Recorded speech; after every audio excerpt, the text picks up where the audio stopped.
warahmatullahi wabarakatuh. Halo, selamat pagi pemirsa. Perkenalkan, nama saya Abila Saipani, umur 17 tahun dari SMA Ibnu Hajar. Senang sekali selama beberapa waktu ke depan, kabar dari Bulletin IB akan menyapa Anda dengan sejumlah informasi terkini, menarik dan inovatif. Kita ikuti kabar selengkapnya.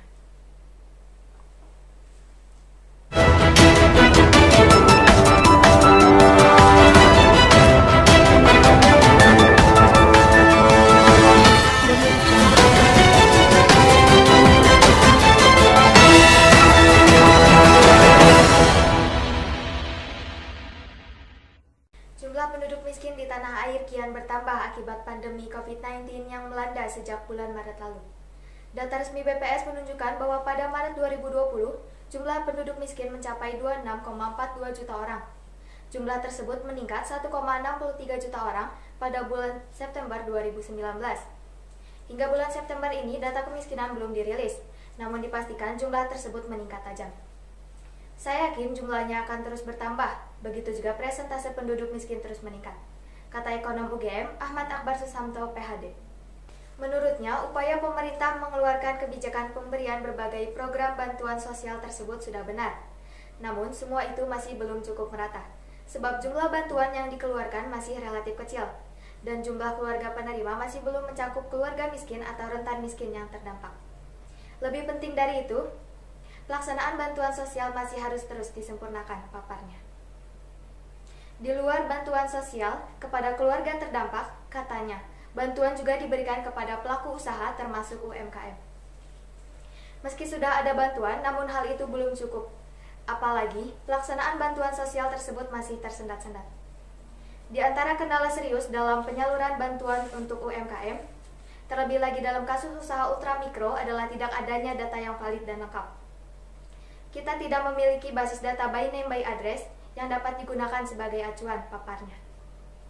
Ia berpendapat masalah ekonomi yang dihadapi pada saat ini berawal dari pandemi COVID-19. Maka selama pandemi COVID-19 masih belum berakhir, kondisi perekonomian tidak akan pernah kembali menjadi normal.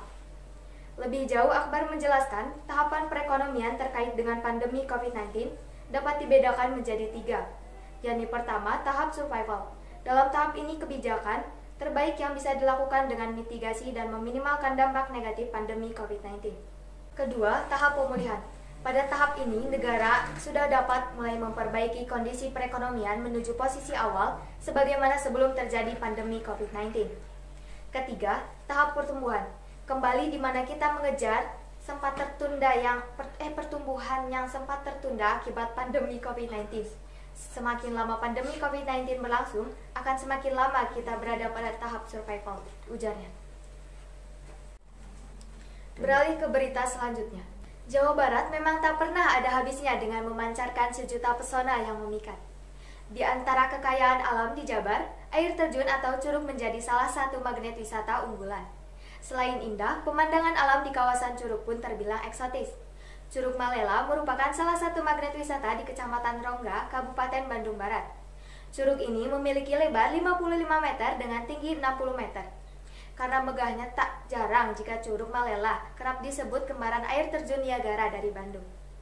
Curug ini berundak-undak yang tentunya akan memikat mata ketika debit airnya tinggi di musim hujan.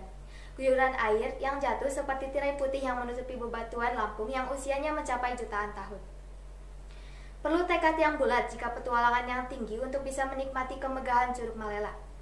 Pasalnya, destinasi wisata ini berjarak sekitar 69 km dari Gedung Sate Kota Bandung. Selain itu, wisatawan masih harus terus menempuh perjalanan menuruni bukit sejauh kurang lebih 1,5 km. Rasa lelah pun tak akan begitu terasa saat menuruni lembah. Pasalnya suara riamnya air terjun dan rindangnya pepohonan di Tanah Priangan akan menjadi teman perjalanan traveler.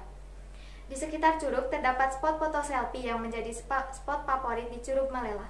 Adapun harga tiket masuk hanya Rp10.000 untuk tiap wisatawan. Baik pemirsa, berita tadi menutup perjumpaan kita pada pagi hari ini. Saya Abila Saipani, mewakili kru yang bertugas, pamit undur diri. Terima kasih dan sampai jumpa. Wassalamualaikum warahmatullahi wabarakatuh.